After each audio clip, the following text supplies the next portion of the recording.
welcome to orSwallow Beer Review. I'm Shagdog. Jammer fan here. Yeah, so this is our Cinco de Mayo Fiesta Extravaganza. And we got Jorge the donkey here. Let's see what kind of magical beer he... Oh! I got Dos Equis Lime and Salt. I don't think he sent that one to you, did he? Well, I got a letter from him. It was written in donkey language, so I couldn't read it. But he did. Maybe he was just saying that I had been a good little, sombrero wearing Coloradoan this year because I got a local beer from Greeley, Colorado. It's called Wiley Roots Cherry Limeade Slush. Right, and both of these beers, no score on Beer Advocate. This one has two grades. It averages out to like this one had like 3 or 4, so that's funny. It is Battle of the Lime. It's Battle of the nobody knows where it's gonna go, man. And yours averages out to about a 80 almost, and this one averages out to about between the two or whatever. It averages out to about 74 or something like that. But okay. I figured it out earlier, but I can't find where I put it. But yeah, it's like a battle of the bands, battle of the limes, man. Right, and yours is a sour, fruited Kettle sour beer. And, it does say that on there. Yeah, and this one is considered just an American lager. It doesn't say adjunct lager, so that's interesting because usually Dos Equis is the regular Dos Equis is the adjunct lager. So we'll see. All right, 4.2, and yours is a 4.6%. Yeah. ABV. So pretty close. And yours is rotating seasonal. It's by Wiley Roots Brewing Company. Yep. And this one is year-round, supposedly. I never seen it, but cracking that guy right here, right? Oh. They got a weird tab on this one. Yeah, it sounded weird. Yeah, even the feel of it. The packaging looks really modern, too. I can tell it's a brand new beer. They're like rebranding or something. Yeah. Yeah, this is out of a 12-pack variety. They have a watermelon, 2 other kinds. So I bought the whole 12-pack. So, spare no expense for the beer review, right? Buying a whole 12-pack just to review 4 beers out of it.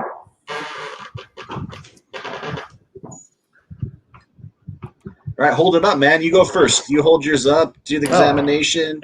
It's a lot lighter than the other beers we've had, but it's not too light. Looks like your average light beer, I guess. It looks like it's keeping the head pretty good for that style of beer, and there's some lacing on the glass and stuff. Yeah, a little bit. Yeah, so that's pretty good. It looks nice. Oh my God, it smells like a lime. Yeah, it smells like lime. Lime beer. It smells like a Bud Light lime or something, yeah. So it's Curse of the Mango tonight because this one looks very similar to the mango, too. It's very, I guess I'm just drinking fucking fruit punch all night. Yeah. It does look like the mango. The head faded right away just like the mango, too. So it's another... just juicy, fruity-looking beer, I guess. All right, I'm going to smell the nose on this. Whoa, a lot of lime. Holy crap. So they use lime. I know they use lime puree. I don't know if they use whatever else they use, but Wiley Roots is known around here locally for going insane on the ingredients. They put a ton in. And I will tell you, man, it just smells like, holy crap, like a lot of lime, dude. But there is some cherry sweetness in the background. The one score that brought that down, I did see 4 that were 4.09, 4.08, 4. Yeah. 4. And then I didn't see this other one. It was 3.6 out of 5. So yeah. So somebody brought it down a bit.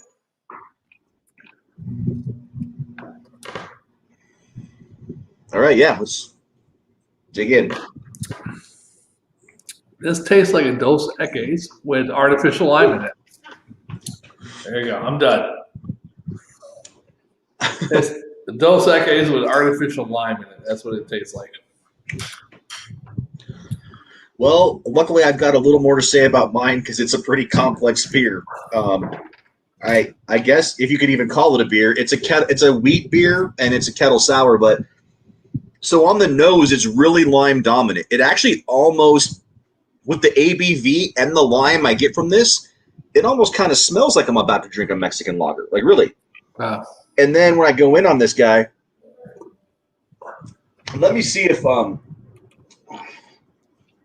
to see if this has got any other ingredients. No, I think it's just yeah.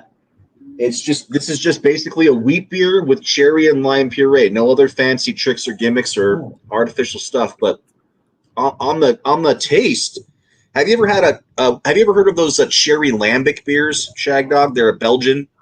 I think I had it once.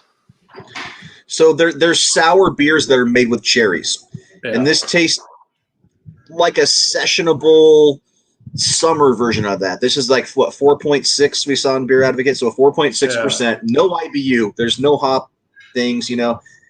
It's similar to the mango, but instead it's like a ton of. So have you ever had one of those like cherry limeades at Sonic drive-through? It's something similar to it, yeah. Yeah, like a cherry limeade. Like yeah. You get like it's like a slushy. Comes with that little tiny like that. I think that's what they're going for with this because the flavor, it does taste like a cherry limeade soda at like Sonic drive-through. Oh, okay. Yeah. Which for Cinco de Mayo, that's not bad. Yeah. Right? I mean, it's a fun flavor for like, so it's 84 today here in Colorado, which is almost a record for us on May 1st, man. It's hot today, dude. Yeah. It's hot here. And I have a good air conditioner, but I don't want to run it on May 1st. I just refuse to. So we're just running the fans and just drinking cherry limeade. Hey, you open one window and the other window, if you got one fan blowing in, the other one blowing out, and get a draft. Yeah. But what's nice about Colorado is it's going to drop down to about 49 tonight. So if we can just make it to sundown, then we just open all the windows. And, Yeah, it's too high here. I hate Florida. It's like, I don't know what the hell high was today, but it's like 90 degrees. So, and then later this week it's supposed to be even higher humidity. I'm like, oh my God, I can't handle this. It's too much. It's the damn aliens, I tell you. They're what was that, terraforming our planet, I think. Yeah, terraforming. Yeah, doing the old terraforming trick. That gets you every time, man. I mean, I've seen the movie with Charlie Sheen. I know what they're doing down in Mexico. No, The Arrival. I was thinking right when you said that, I was thinking that. I think that takes place in California, but it reminds me of Florida because they love it at like hot. They want to start somewhere that's hot because that's as close as they can to their environment. You're right on, dude. Right on. That's a great movie. Yeah, that was a good Charlie Sheen movie. Actually, that's one of his last best movies that he did. Dude, you know your Sheen. I know that's about all the Sheen I know. After that, I don't know what the hell that show he did on that show. And 2.5 Men. It sucked. I never liked it much, man. I mean, occasionally I watch it. I'm like, oh, Charlie Sheen's pretty funny, but I never really watched it. I think the earlier episodes are better. As it devolved, you could just see he was kind of breaking down. He was going towards his It's a shame too because you look back at him in his young days. You're like, he had high hopes for him, because of Platoon and even the small part he had in Young Guns and Wall Street, right? Wasn't he in Wall Street? Red Dawn, the first one, Red Dawn, that's a good one, man. Yeah, that was back in America when the original Red Dawn was good, not the second one. No, what I was going to say, the second one sucked. That remake, that sucked ass. Yeah. But the first one was good because that was back when if commies really did land in America, all the kids would just get guns and just start shooting the commies. Right. Hide out in the mountains and fight back. I mean, I think they still do that. It'd be a little harder nowadays, though. But with it's a great Patrick Swayze movie. Yeah, night vision and stuff like that. It'd be hard to hide out in the mountains. It would. I loved Swayze and Sheen and just everybody in that. It was good, man. It was a good movie. I liked it. Yeah. I like Red Dawn. Big Red Dawn. The newer one was horrible because they were supposed to originally be China invading us. Yeah. But and then they changed it to North Korea, right? Yeah, and they didn't even call them North Korea, but that's who they assume it is. Yeah. Because they're like, and there's the movie company, MGM or whoever does it, I don't know who it was actually, but they're like, well, China is a big market for us, and we don't want to offend them. They actually said that in their thing. Yeah. And I'm like, well, that's fucked up. Just right there, bowing down to China, right there, just shows you. The liberal mindset of Hollywood. So Russia was the main antagonist in the first one, right? The original one, yeah. China and so China would be the modern. China's probably the only country that would have enough oomph to even try to take us over, right? Yeah. Probably China and Russia together. Yeah, Russia probably still, but not as much as probably in the 80s, probably. But yeah. Yeah. But I mean, their whole thing was Russia paratrooping in there. The Cubans and the Guatemala or El Salvadorians came up. Yeah, no, Mexico. It was like the Castro stuff too. It was like they were they kind of restored. They were hitting Florida, dude. They were hitting Florida and working their way up. But what I like about the first Red Dawn is it takes place in Colorado, not too far from where I am, man. Right. So I'm just like, I'm in Red Dawn country out here, bro. Red Dawn in it. Red Dawn in it, buddy. Right, just like that bumper sticker. You ain't taking my gun until they pry it from my cold, dead hands, and they take it from its hands. Just cold, dead hands. That is funny, yeah. It's a good movie. Good movie. But I had high hopes for the new one, but then when we can't do China. It took 3 or 4 years for that movie to come out, finally. So what I like about the new one, though, is do you remember in the neighborhood where there's those jet fighters? Like, they're crashing into other jet fighters. There's, like, this huge air battle, and they're, like, blowing up in the neighborhood. And I've only watched it once, and I can't remember.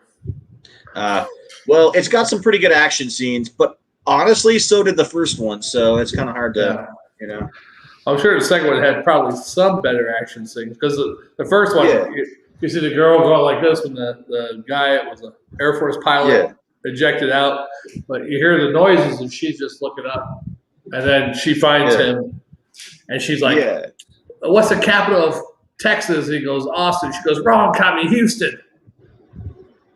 Yeah, I remember that. Yeah, and I used that on the bartender one time at a German restaurant type bar, Mr. Dunderbox, and I think we talked about it in the beer review before.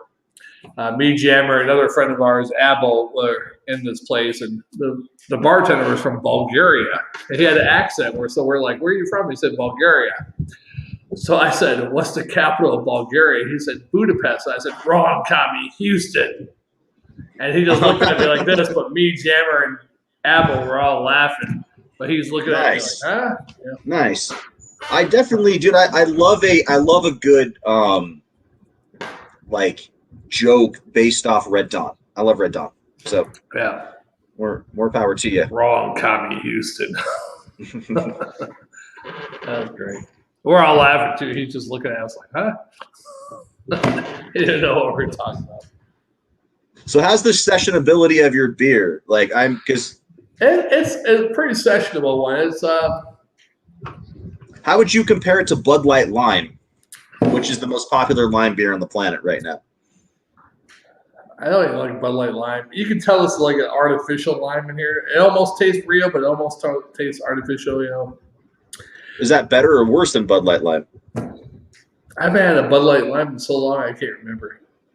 What's your lime beer? Do you drink any lime beers? What's the last lime beer you remember then? Do you have anything to compare it to? Probably Bud Light Lime. That's probably been about 5 or 6 years. It's not bad. It's refreshing. My favorite one was the Miller. Before they went to Miller Chill, it was Miller Chilada. Was it Miller Chilada? Yeah. I think. And when Bud Light Lime came out, they started like beating them in sales. So then they changed the formula to a more light lime beer. But originally, it was like a Chilada without the tomato. It was, I remember that. And it was really good. Liked Miller Chill, and then it got like fucked up because of Bud Light Lime. Yeah, when it became Miller Chill, I didn't like it because they took all the salt and it tastes more salty before, and like a Chilada almost without the clamato. Yeah. Well, let me rephrase the question. So here's kind of what I was really asking, which is, and this is perfect because we talked about this in the other reviews. We talked about how these Mexican-style lagers have a little bit of a more rustic flavor than their counterparts in America. Oh yeah. And I'm wondering if you pick up any of those notes in this Dos Equis, like if you compared to a Bud Light Lime, if you get any if you're getting any of those like Mexican lager notes in there. A little bit, yeah. Almost like a Dos Equis. The lime is, it's almost like a Dos Equis with some artificial lime in it, basically. A little bit of light corn taste I'm picking up. Lime, salt. Nice.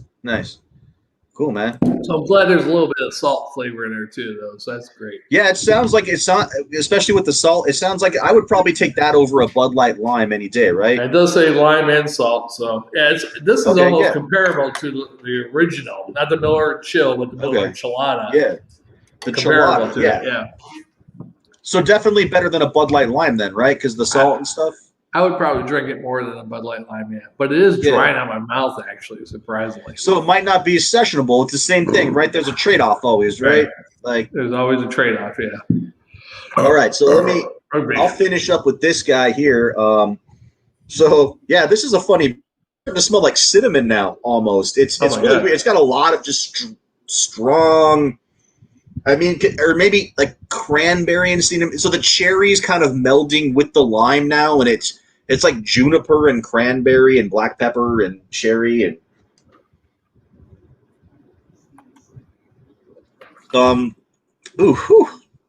You look at my face right now, man. This is as sour as like a sweet tart.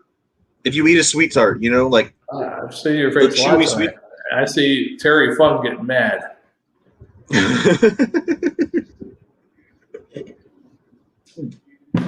Whoa, man, this is sour. As it warms, this is a sour beer, but I like it, man. Yeah. I like it. So this is not. So this beer, the pint that I got that I showed you was $4. So this was $4. This cost $4.